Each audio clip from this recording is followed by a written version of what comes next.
Está usted escuchando La Educación con Juan Ramírez y Paco Mendoza. Continuamos.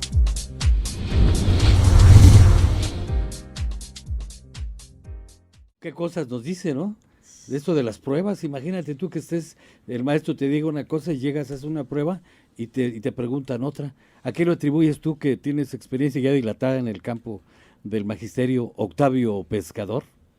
Bueno, es parte de la estructura del sistema en el que estamos. Si ustedes se fijan el número de salones que existen en las primarias, el número de muchachos que hay en las primarias, y ven el número de muchachos que hay y salones que hay en una preparatoria, está diseñado de una forma piramidal, es decir, muchos abajo y pocos arriba, que corresponde a la estructura social también, muchos abajo y pocos arriba. Entonces, pero hay que darle vuelta a la pirámide, ¿no? Sí. Bueno, Claro. parte... Eso es muy peligroso. Bueno, esa es nosotros Eso no es creamos la clasismo, realidad. ese es segregacionismo. Es una estructura dada. Nosotros escogimos, al menos el caso de este servidor, el incluso tomar la ciudadanía estadounidense, porque creemos que este sistema, este país, ofrece oportunidades, al menos en el ámbito de la impunidad, que no existen en otros sitios. ¿A qué me refiero con esto? Que si hay algo incorrecto, que si hay algo en el mundo que no esté conforme a las prioridades del pueblo, de las mayorías, de la gente, tenemos la oportunidad de cambiarlo. Y si hay alguien que esté violando la ley, esa persona, si se le agarra, aquí sea Richard Nixon, el presidente de los Estados Unidos, o el jefe de la corporación de Enron, o quien sea, va a pagarla. Pero no siempre, ¿eh? Hay que agarrarlos. Hay mucha impunidad. Hay que agarrarlos. Primero hay que agarrarlos, pero una vez que ya están agarrados, y hay muchas formas de que se tapen, pero una vez que ya están agarrados, a diferencia de otros sitios, incluso el jefe de Enron murió en prisión. Y así hay muchos ejemplos. Y cierto, es difícil tomarlos a todos, pero el punto al que voy es este. Si la estructura es equivocada, de acuerdo a nuestra perspectiva, por lo menos aquí tenemos la posibilidad de aspirar a cambiarla. Llevamos muchos siglos tratando de cambiar las estructuras del ser humano y revisemos la historia, no ha habido una sola revolución social que concluya con un sistema donde la estructura esté invertida, es decir, muchos arriba y pocos abajo. Es de poco a poco. Es de poco a poco, pero lo más importante es esto. Veamos el ejemplo de los países escandinavos y aquí tenemos que entender la homogeneidad en términos culturales y sociales, que es muy importante. Mientras no se nos acepte, cualquiera que sea nuestra etnia, cualquiera que sea nuestra percepción, ya sea de la comunidad gay, ya sea de los inmigrantes indocumentados, ya sea lo que sea nuestro perfil y nuestra esencia, mientras no se nos acepte y se nos mantenga divididos, es más fácil mantener una estructura que no sea benéfica para todos. Sin embargo, si nos vemos como todos como parte de una sola unidad, entonces es más fácil que la gente esté dispuesta a ceder y sacrificar, porque en esta sociedad y en todas, para que todos tengan un poquito, alguien tiene que tener menos, o para que pocos tengan muchísimo, todos tienen que tener poquito. Y donde se logra la unidad cultural, donde se entiende que todos somos seres humanos, todos estamos en el mismo equipo, entonces hay la voluntad de solidaridad, que significa encontrar, aquí le llaman el common ground, el punto, el común denominador. Entonces, perdón que di esta explicación quizás hasta esotérica, ideológica de una pregunta muy concreta. ¿Por qué se está evaluando a los estudiantes de esta forma? Porque es el mecanismo más práctico y viable para que un sistema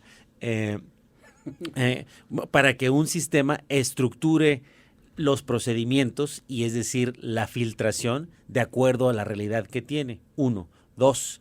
Porque en esta sociedad que también impera la ley, imperan los que se llaman facts, los datos concretos. Y los facts, datos concretos, nosotros sabemos, como lo dijo magníficamente bien Juan, hay niños que requieren más atención, Claro. Hay niños que son visuales, hay niños que son aditivos, hay niños que son emocionales de su aprendizaje. Y ahí se le llama el concepto de multiple intelligences. Hay diferentes modalidades de inteligencia. Si a uno lo evaluamos en la parte visual y no lo evaluamos en la parte auditiva, pues va a reprobar. Y si lo único que nos interesa es la calificación de la parte visual, pues ya lo quitamos del camino, ¿verdad?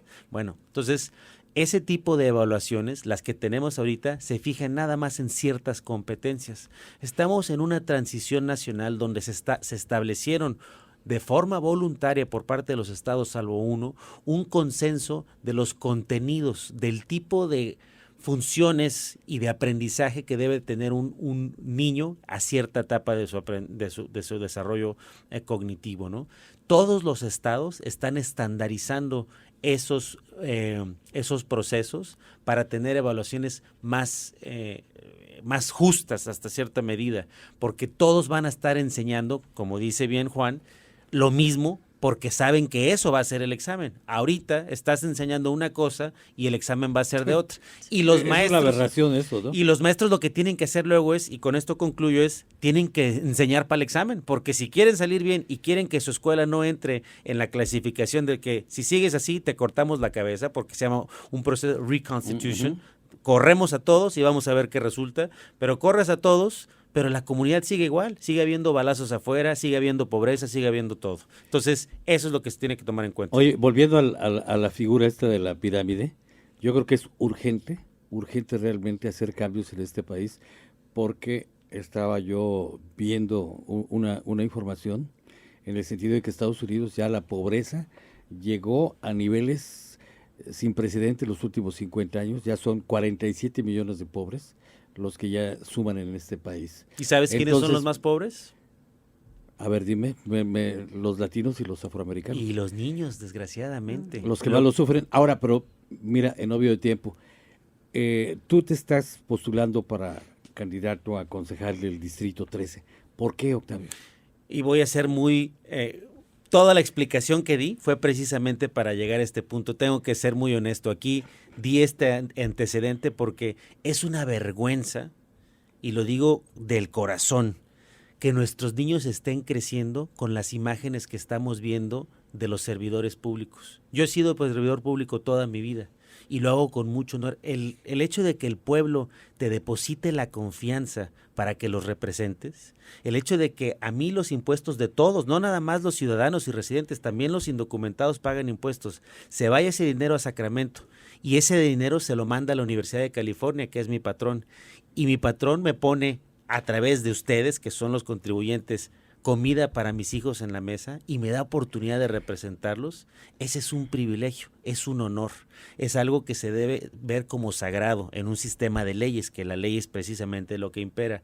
Y es una pena que nuestros niños, porque lamentablemente muchos ejemplos latinos, y aunque no sean latinos, hasta aparecen en términos como se ponen en las fotos, en los periódicos, estén creciendo pensando que ese es el servicio público. ¿Qué niño en su sano juicio va a querer ser servidor público si los ve robando, si los ve comprando caballos pura sangre en vez de usar el dinero para una ciudad pequeña, si ve esos ejemplos? La verdad es que es una aberración, como lo dijeron. Entonces, yo tengo una obligación, yo tengo una filosofía que se llama freiriana, que se dice, y mis estudiantes me dijeron, oiga, usted habla tan bonito y usted dice que cambiemos el mundo y si vemos algo injusto, pues aquí le llaman, put your money where your mouth is.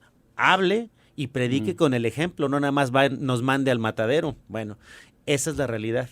Yo si estoy viendo esta realidad como injusta, como algo que no debe de seguir, yo tengo que poner el ejemplo. Y no es que yo sea un santo y un virtuoso y el modelo a seguir, pero creo en la ley, creo en el privilegio que es servir al público y además tengo toda mi vida haciéndolo. Entonces tengo experiencia haciendo ese tipo de cosas. Aquí hay una realidad muy clara. De cada 10 niños latinos que entran a la escuela, en la primaria, solamente 5 salen de la preparatoria y solamente 1 va a obtener una licenciatura. En todo el país, en Estados Unidos, de los menores de 17 años, es decir, de la juventud, 1/4 parte son latinos. Si la tendencia, si el mismo movimiento de que nada más 1 de esos va a tener una licenciatura y la mitad ni siquiera van a acabar la secundaria, ¿hacia dónde va este país? Y este país, tenemos que entender algo, es el más importante para todo o casi toda América Latina, porque este país, los Para el inmigrantes, mundo. y bueno, para el mundo. Yo estoy hablando desde el punto de vista, mi especialidad es educación comparada, entonces yo comparo todo, pero aquí estamos hablando a una audiencia que primordialmente viene de América Latina. El futuro de muchas de las naciones de América Latina depende de qué tanto hagamos los latinos acá para Estados Unidos y para la comunidad latina. Y por ello yo no veo mi candidatura nada más como el ejemplo de lo que se tiene que hacer aquí, sino también lo que representamos para la integración cultural, para que podamos ver y nos vean a los ojos todos y sepan que la aportación que hacemos milenaria a este país le va a dar longevidad a la grandeza que tiene. Oye, pues esto que tú hablas la urgencia de los cambios, de la pirámide, realmente, bueno, esta que tú dices que de cada 10 latinos que inician la escuela, uno nada más alcanza una licenciatura, esto lo único que se advierte es la falta de visión de la clase gobernante, ¿sí? De los señores que manejan en este caso los distritos escolares, que son tecnócratas y no tienen nada de conocimiento humanístico.